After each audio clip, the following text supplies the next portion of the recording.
So if you guys weren't aware, I'm uploading twice a day now, once in the morning at around 10:30 Central Time and once in the afternoon. The upload in the morning is going to be a commentary, either a live commentary or like an old Call of Duty style commentary video in the morning, and then the guides and the Cami project and everything that you're used to in the afternoon.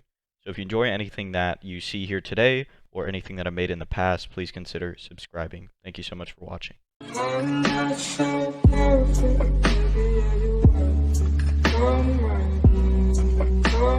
I think a topic that a lot of people don't cover when it comes to learning a new character is the urge to go back to your main. If you've been following this channel for a long time, you know that I was making videos on Seth at one point and even said I was switching to him. Mostly because he did everything that Karen did, but just a little bit better, as well as having a bunch of tools that she didn't. However, you also probably noticed that after that video, I didn't make another Seth video.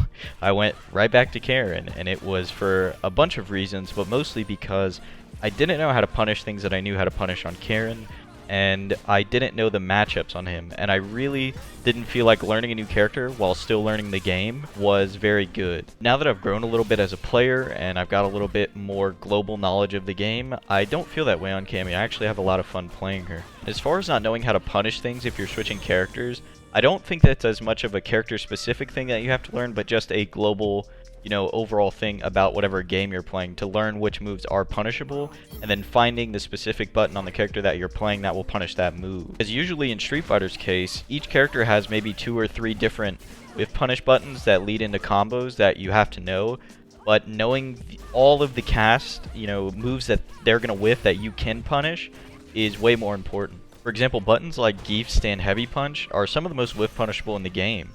On Karen, you can, if it's fully charged, you can walk up and do Stand Fierce. It's a very slow button with a very big recovery, so it's not very hard to punish. Back when I was playing Seth, I didn't know that, so I just blamed it on my lack of Seth knowledge rather than my lack of game knowledge. Also, having very strong fundamentals will take you a long way. I still struggle with anti-airing, as you can see in probably this video that you're watching right now and all my previous videos. But I think my ground game is pretty good, which really helps when you're switching between characters. And I think the best time to switch between characters is when you're new to a game. For example, when I was playing Guilty Gear, I played Kai in Rev 2, and he was cool, right? I liked Kai. He was really easy to pick up and really fun to learn certain aspects of the game. But then I found Johnny, and that's when I really got an appreciation for Guilty Gear, for all the mechanics that it has and all of the character-specific mechanics that it has. I think a very weird stigma around playing Shotos and, playing Kai or Soul in Guilty Gear is that all beginners should, filter through them, right? You should play those characters and then you branch out into harder ones. I see people post on our fighters all the time about, should I play Ryu, right? Should I start with Ryu? And my answer is always no. My answer is play whoever you think is cool. Because I experienced that same thing when I was playing Guilty Gear. I played Kai, and I thought he was cool, but I didn't think he was cool enough to capture my interest for the game until I came back to it probably, months later, and I found Johnny, and I started playing him, doing his trials, and I put a little bit of time into the game because the character was cool. Finding a character that you like will always keep you way more interested than playing whatever character you think is for beginners.